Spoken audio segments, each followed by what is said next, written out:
তারেক রহমান ঢাকা ইউনিভার্সিটির স্টুডেন্ট কি না, এ বিষয়টি এখন বাংলাদেশের টক অফ দ্য কান্ট্রি হয়ে দাঁড়িয়েছে।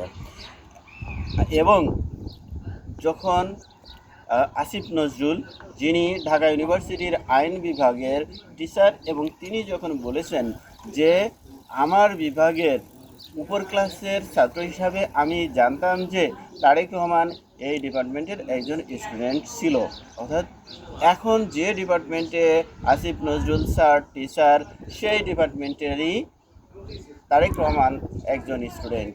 এবং আসিফ নজরুল স্যার বলেছেন যে তিনি এই ঢাকা ইউনিভার্সিটির স্টুডেন্ট ছিলেন 85-86 শিক্ষাবর্ষে, এবং 85-86 শিক্ষাবর্ষে স্টুডেন্ট থাকার পরেও তার ব্যাচমেট ছিলেন বর্তমান সাবেক স্পিকার শিরিন শারমিন চৌধুরী এবং সাবেক উপদেষ্টা রেজওয়ানা চৌধুরী সহ আরও মোট তিনজনের একজন বিচারকের কথা বলেছেন, অর্থাৎ এই তিনজন ছিলেন। এবং এই বিষয়টা তিনি তার ডিপার্টমেন্টের, অর্থাৎ তিনি যে ডিপার্টমেন্টের টিচার, ওই ডিপার্টমেন্টেরই যেহেতু স্টুডেন্ট ছিলেন, তাই খাতাপত্র ঘাটাঘাটি করে তিনি এই তিনজনের নাম পেয়েছেন। কিন্তু তিনি এই খাতাপত্র যখন ঘাটাঘাটি করেন এবং এই তিনজনকে খুঁজে পান, ওই 85-86 শিক্ষাবর্ষে ওই জায়গায় কেন তারেক রহমানের নাম পেলেন না, এ বিষয়টি আমার বোধগম্য নয়। এখন তিনি যে বলছেন যে তারেক রহমান এই ডিপার্টমেন্টের, তিনি বড় ভাই হিসাবে জানতেন যে তারেক রহমান স্টুডেন্ট ছিলেন এবং মাস 2 ক্লাস করছেন, এবং ওই সময়ে এরশাদ সরকার ক্ষমতায় থাকাকালীন সময়ে যখন জিয়াউর রহমান সাহেবের হত্যার সাথে এরশাদের সংযুক্ত থাকা বা অভিযোগ রয়েছে যে তিনি এই খুনের দায়ে অভিযুক্ত, এই চিন্তা থেকে মাস 2 ক্লাসের করার পরে তিনি ড্রপ আউট করেন বা ক্লাস করেননি বা লেখাপড়া কন্টিনিউ করতে পারেননি, যে বিষয়টা তুলে ধরছেন। আবার অন্য একটা এই বিএনপি ঘরানার অন্য একটা গ্রুপ বলেন যে তিনি ভর্তি হয়েছিলেন বিশেষ কোঠায়, অর্থাৎ খালেদা জিয়াকে সম্মান করে তাকে ঢাকা ইউনিভার্সিটিতে ভর্তি করানো হয়।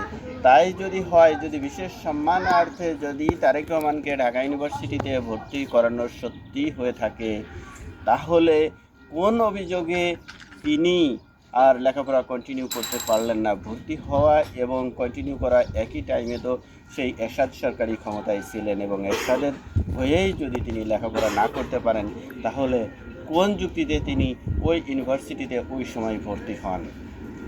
এখন স্বাভাবিকভাবে যদি তিনি ভর্তি হন, আমি নিয়ে আলোচনা করব।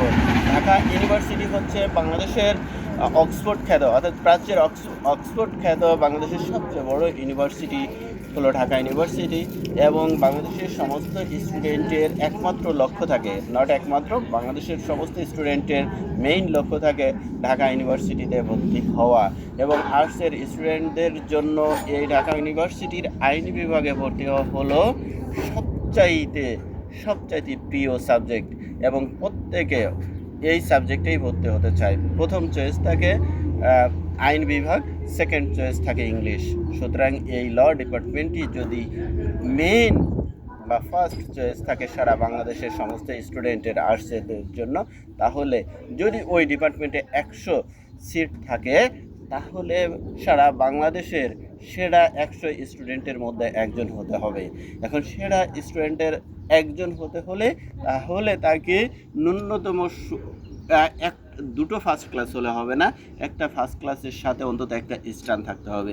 এবং এই লেভেলের যদি তারেক রহমানের সার্টিফিকেট থেকে থাকতো বা এই লেভেলের রেজাল্ট যদি তিনি করতেন, তাহলে ওই সময়ের পত্রপত্রিকায় ফলাও করে তার প্রথম পেজে চলে আসতো। একই সাথে ঢাকা ইউনিভার্সিটিতে যদি তিনি ভর্তি হতেন, সে বিষয়টাও ওই সময়ের পত্রপত্রিকায় আসতো। আর যদি পত্রপত্রিকায় এসে থাকতো ওই সময়, তাহলে সে বিষয়টি আমরা এখন খুঁজে পেতাম। এবং সেই 85-86 শিক্ষাবর্ষ আজকে 26 সাল, অর্থাৎ 40 বছর আগে তিনি ভর্তি হয়েছিলেন ঢাকা ইউনিভার্সিটিতে। 40 বছর আগে যে তিনি ঢাকা ইউনিভার্সিটিতে ভর্তি হয়েছিলেন এবং মার্কশিট ক্লাস করেছিলেন, তারপরে ড্রপ আউট করেন, এ বিষয়টি বর্তমান প্রধানমন্ত্রীর জন্য কতটুকু সম্মানজনক যে তিনি ইন্টার পাস, এই কথাটাই শুধুমাত্র প্রুফ হয়। এবং বর্তমান এই বিএনপির আশেপাশে যারা আছেন তারা এতটুকুই প্রুভ করতে চান যে আমাদের বর্তমান প্রধানমন্ত্রী ইন্টার পাস। আমরা চাই তার লেখাপড়া বা তার স্টাডিগত যাই থাকুক না কেন, ওই বিষয়টি ইস্যু হিসেবে এখন আনার কি প্রয়োজন আছে এবং বিএনপির জন্য তা কতটুকু সম্মানজনক আমার বোধগম্য নয়। তবে যে বিষয়টা ঢাকা ছিল সে বিষয়টাকে ওপেন করার কোনো যুক্তিসঙ্গত কোনো কারণ আমি খুঁজে পাচ্ছি না। তবে একটা কারণ আমি খুঁজে পাই, সেটা হলো চাটুকারিতা। এই চাটুকারিতা করতে গিয়ে খালেদা জিয়াকে 15ই আগস্টের মতো একটা দিনের জন্মদিন পালন করানো হয়েছে শুধুমাত্র চাটুকারিতার জন্য। এই চাটুকারিতা করতে গিয়ে এই জিয়াউর রহমানকে 91 সালে পড়ে যখন বিএনপি সরকার ক্ষমতায় আসে তখন জিয়াউর রহমানকে স্বাধীনতার ঘোষক বানানো হয়েছে। তার আগ পর্যন্ত, অর্থাৎ বিএনপি সরকার 91 সালের ক্ষমতায় আসার আগ পর্যন্ত এই দুটো বিষয় সারা বাংলাদেশের মানুষ কখনোই জানত না। আমরা জানি যে এর আগে কিন্তু প্রেসিডেন্ট জিয়াউর রহমান ক্ষমতায় ছিলেন, তখনও কিন্তু তিনি কখনোই বলেন নাই, কিংবা অন্য কোনো সরকারকেও বলেন নাই। কিন্তু এই চাটুকারিতার পেছে পড়ে আগের, অর্থাৎ বিতর্কিত করছেন খালেদা জিয়াকে, এখন বিতর্কিত করছেন তারেক রহমানকে। এই বিতর্কিত করার পিছনের কারণগুলো যদি আমরা খুঁজে দেখি, বিশেষ করে যখন আসিফ নজরুল যখন বলেছেন তখন টপ অফ দ্য কান্ট্রি হয়ে গেছেন, এবং তার স্বার্থটা কি? এই জায়গা আসিফ নজরুলের এই চাটুকারিতার স্বার্থ হলো তিনি এখন ঢাকা ইউনিভার্সিটির ভিসি হতে চান।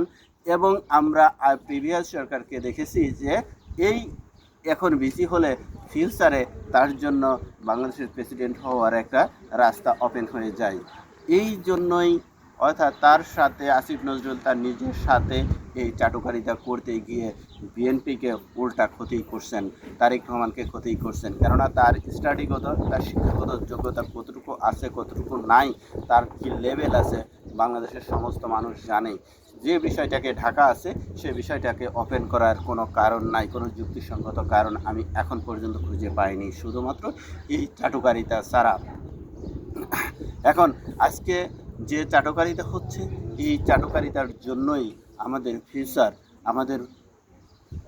ফিউচারটা আরও অন্ধকারের দিকে ধাবিত হবে। অর্থাৎ চাটুকাররা যখন ক্ষমতার মসনদে বসা মানুষের চারপাশে চাটুকারিতা করতে থাকে, তখন যে নেতৃত্ব দেয় এই দেশকে, তার পক্ষে সঠিক নেতৃত্ব দেয়া সম্ভব হয়ে দাঁড়ায় না। যখন সঠিক নেতৃত্ব দেওয়া সম্ভব হয়ে দাঁড়ায় না এই চাটুকারিতার জন্য, তখন সমালোচিত হতে হয়। যখন দেশের মধ্যে সমালোচিত হয় তখন বিতর্ক সৃষ্টি হয়, তখন সরকারের জনসমর্থন কমতে থাকে। সুতরাং এই চাটুকারগুলোই এই সরকারের সবচেয়ে ক্ষতির মূল কারণ হয়ে দাঁড়ায়। যাই হোক, তারেক রহমান ঢাকা ইউনিভার্সিটির স্টুডেন্ট আদৌ ছিলেন কি ছিলেন না, এই বিষয়টা প্রুভ করতে যে যখন সবাই প্রুভ করছে যে তারেক রহমান ইন্টার পাস, এটা বিএনপির জন্য ক্ষতি হই উপকার হবে না এবং তারেক রহমানের জন্য ক্ষতিকর হবে। আমরা আশা করি যে চাটুকার মুক্ত বাংলাদেশ হোক, দেশ সুন্দরভাবে পরিচালিত হোক এবং দেশ উন্নয়নের যে শেখ হাসিনা সরকার যে উন্নয়নের ধারা বয়ে নিয়ে এসেছিল সেই ধারায় আবার ফিরে যাক এবং দেশ সুন্দরভাবে পরিচালিত হোক। যাই হোক, সবাই ভালো থাকুন, সুস্থ থাকুন। আজকের মতো এই পর্যন্তই।